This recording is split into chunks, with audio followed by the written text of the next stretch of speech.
Welcome to Focus Today. I'm your host, Perry Atkinson, and what a delight to have back with us one of my favorite people, Laurie Cardoza-Moore. She is the president and the founder of Proclaim Justice to the Nation, and I just love her passion. And she is one of the great defenders of Israel, so a delight to have her with us today. And Laurie, I just want to tell you at the top of the show, vote early and vote often. You're a Democrat. Republican, you can vote early, but you don't get to vote often.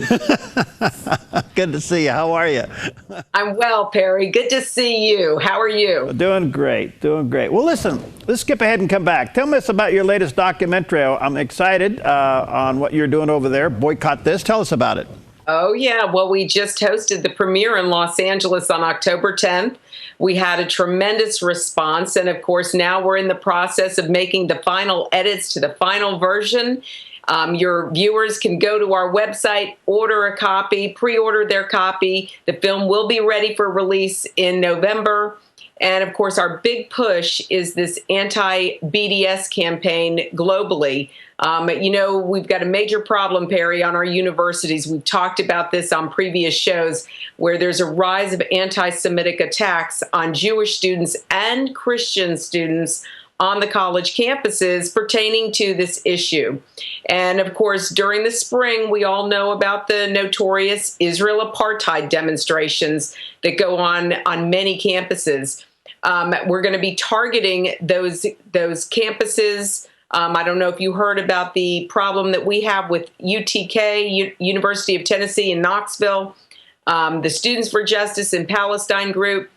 Remember, these groups like the Muslim Student Association, Muslim American Society, these are all given legitimate club status, group status on our universities, and it is these groups that are perpetuating this anti-Semitism on the campuses. So you're going to hear a little bit more about what we're doing with UTK in the near future, because we're going to expose that. But our goal is to go to these campuses with this hotbed activity and show and screen this film.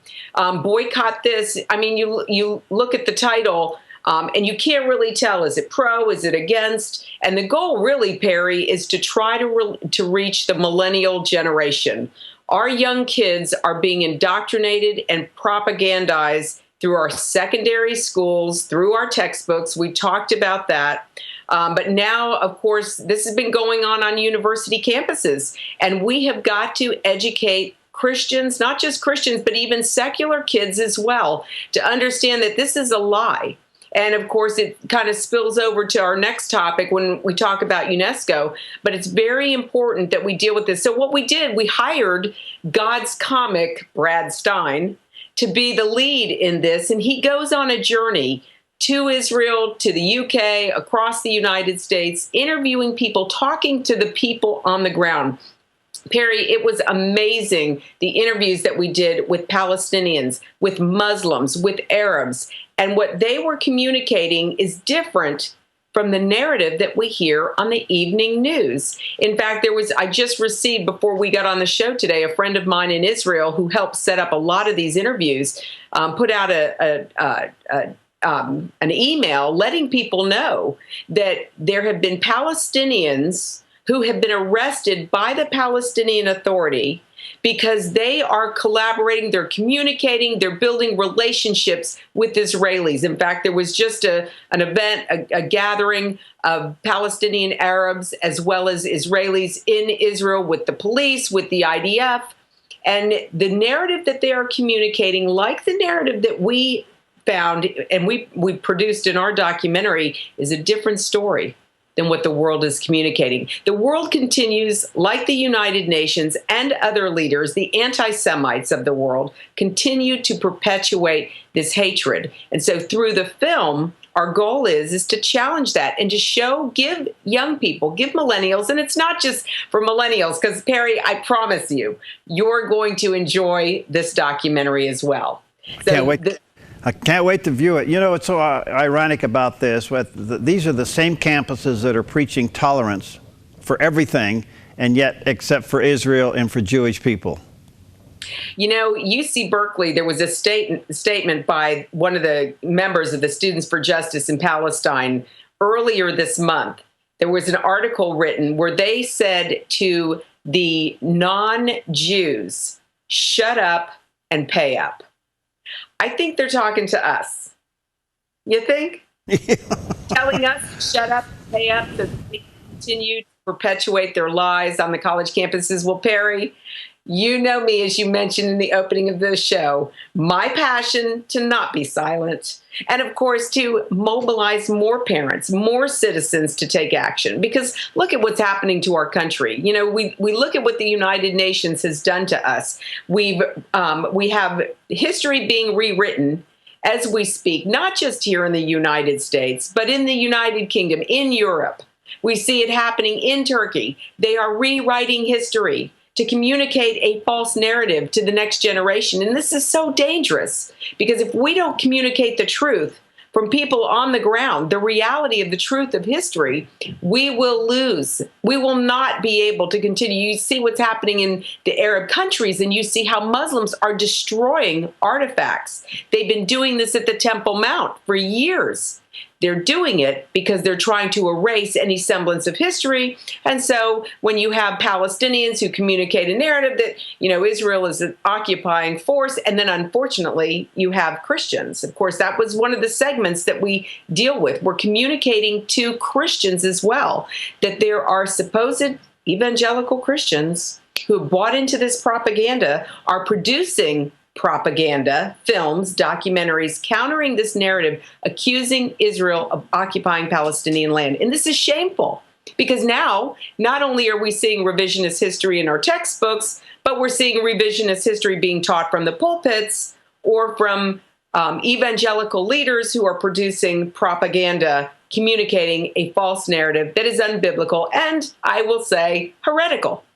I'm surprised. After I have you on, I always get a nice selection of emails, as you can imagine, and they're from people of faith who just want to go down that road. I shake my head at it. Let me ask you this, just to go a little bit political a little bit this morning. Isn't it surprising to you that the whole subject of Israel has not been on the table during this campaign cycle, number one, and number two, I can only assume that the Barack Obama policy of Israel would not only be extended, but probably increased if Hillary becomes president. You know, no doubt, Perry, because she's already communicated she's going to continue the policies. It is very dangerous. You know, as a leader of a nonprofit organization, I can't tell you who to vote for. But I think if we read our Bibles and we study our Bibles, if you look at the two candidates, who is going to be the best? Donald Trump has already communicated what his position is going to be. He's going to make Jerusalem the capital of Israel, and as well he should.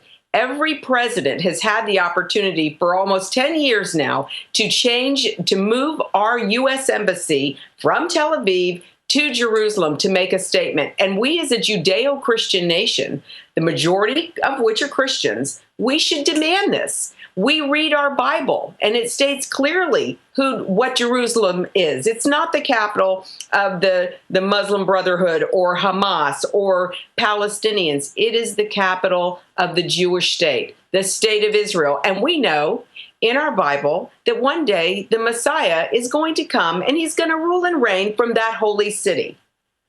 That should be enough for us to ask the question, why are they calling Israel occupiers? And why are Christians who are accusing Israel of being an occupying force, why are Christians buying into this narrative? Because I'll tell you, I hear it too, Perry. I'll get the emails. People will say all nasty things to me, and I always respond back, please give me book, chapter, verse. Show me where God ended his relationship with the Jewish people, where he said, no longer is Israel my beloved. No longer is Israel written on the palms of my hand. No longer is Israel the apple of my eye. In the last days, Israel's going to rise up. And yes, unfortunately, we're seeing nations like the United States of America going down.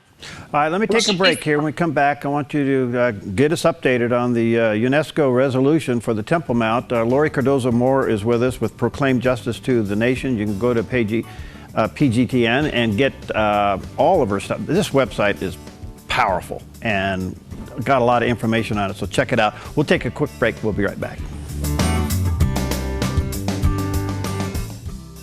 I'm Paulina Leiser, producer of Focus Today. Thank you for watching this video, and make sure to check our other videos at theDove.us.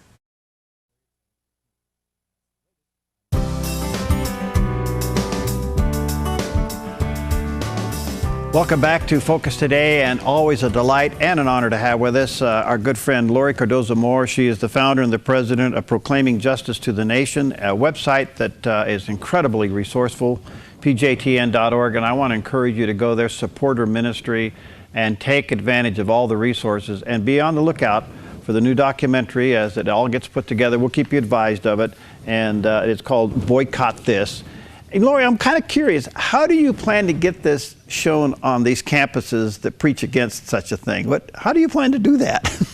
Well, fortunately, there are some wonderful pro-Israel organizations, Jewish and Christian, on these campuses. And so they have been looking for tools to be able to combat this. So what we're going to do is we're going to partner with them. We're going to give them this tool and help them organize a screening on the campus. The other way is a limited theatrical release. We're going to do a Fathom event where our goal is to have 400 cities where there are universities, college campuses. We know those kids are going to be in the movie theater on the weekend and have this screened. We have a theatrical release version for this group. Now, the on-campus version is 40 minutes long, and we created it that way so that we would have time for panel discussion. So yes, it'll be volatile. We'll have security. We'll do everything we need to do. But no, we're going to challenge them. We're going to have the cameras rolling so we can catch it on camera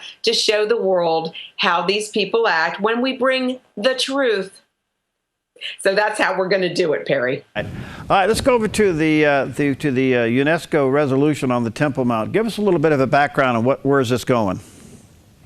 Well, as your audience has probably heard, this is like the major news right now. UNESCO has voted to remove any Jewish or even Christian tie to the Temple Mount, using words Arabic or Muslim names to associate with the Temple Mount. This is very dangerous. Again, earlier in the segment, we talked about revisionist history.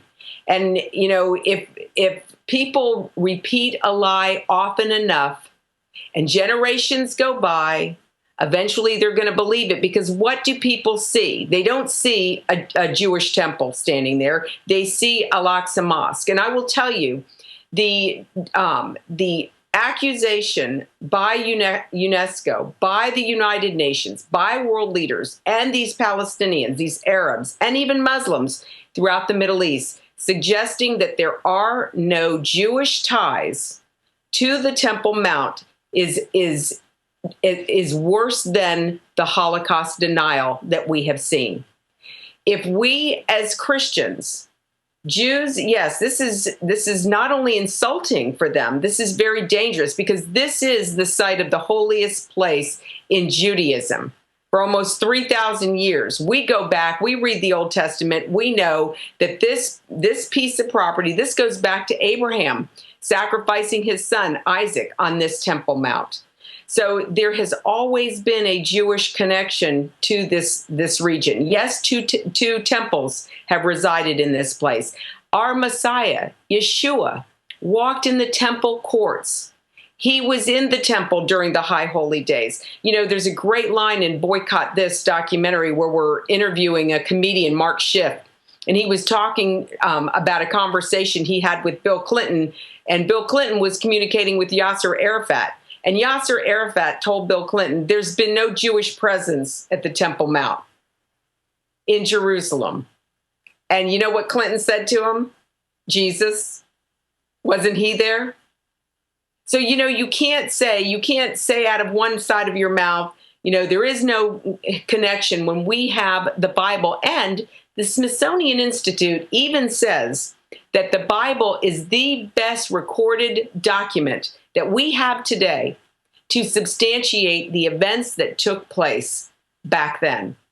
So even recognizing that even the Smithsonian Institute recognizes that the historical facts are there in the scriptures. And it's not just that. In our documentary, Israel Indivisible, Perry, and I want to encourage your audience to go to our website, PJTN.org, and order it.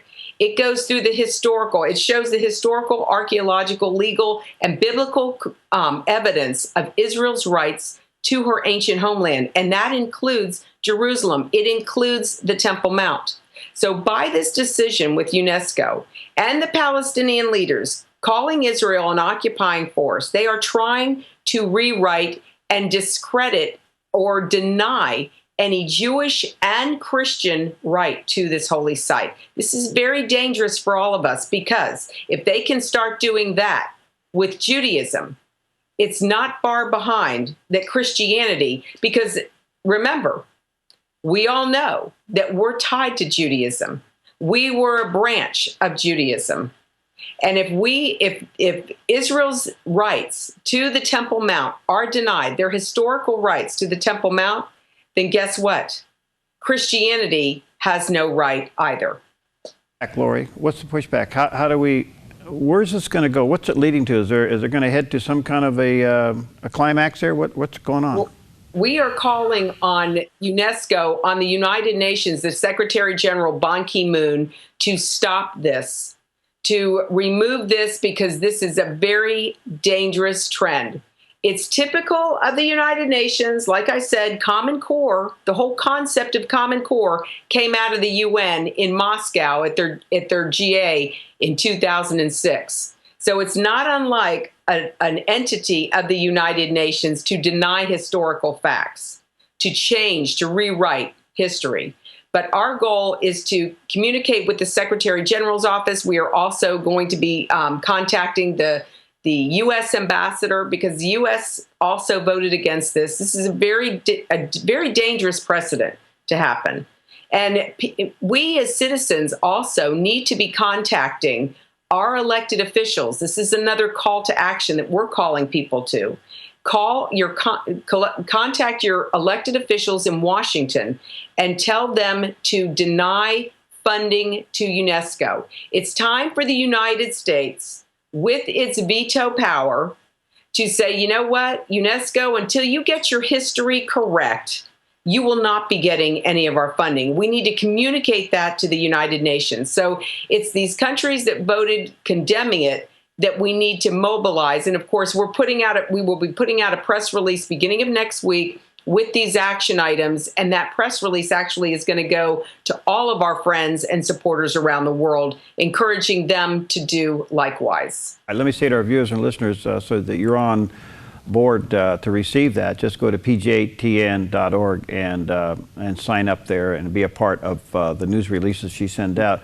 Laurie, the last time that Prime Minister Benjamin Netanyahu spoke at the UN, it was stunning, as it is every time he goes there. But this last go-around, he again drew a very clear line in the sand.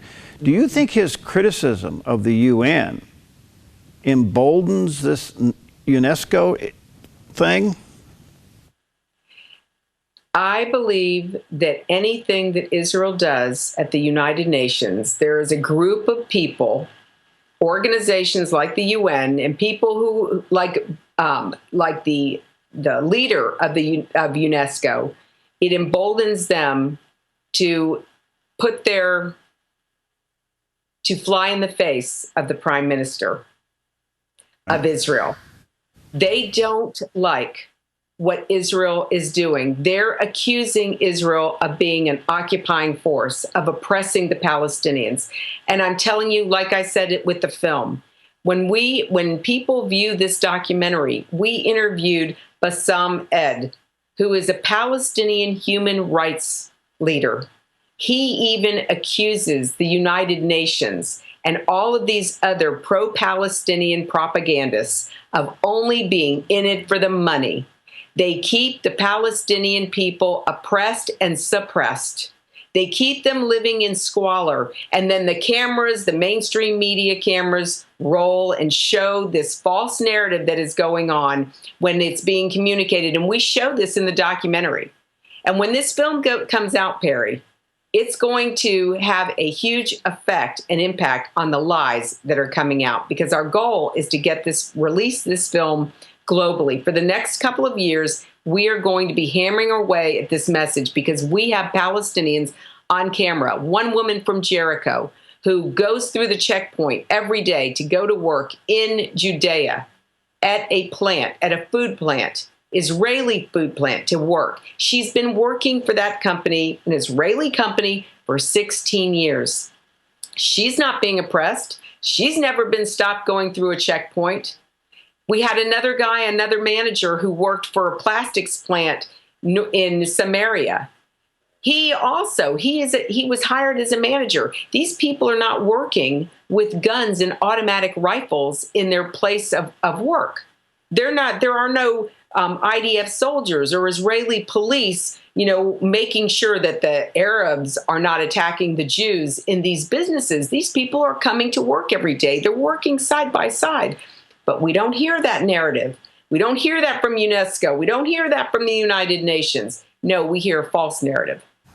And that's why it's so important that this film that is coming out, it's to help educate us. But, Perry, once we're educated, we can't just sit back and do nothing. We've got to educate our children. We have to speak to our elected officials. We have to hold our leadership accountable, because it's very dangerous what is happening with the revisionist history. Well, be on the lookout for this, folks. We'll keep you posted. I'm sure Laurie will keep us posted as well when the movie is out and available for you to take a look at. And of course, be praying for it. It's an impact on some of the college campuses.